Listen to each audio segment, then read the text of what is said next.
Здравствуйте, меня зовут Максим. Меня зовут Лиза. Это наш сын Тимоша.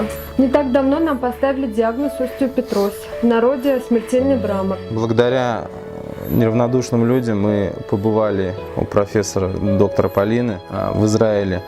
Нам подтвердили диагноз, нам выставили счет.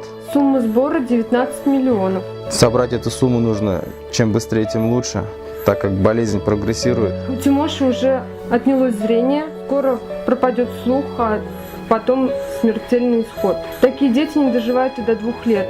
Дорогие друзья, мы просим вас помочь спасти нашего сына.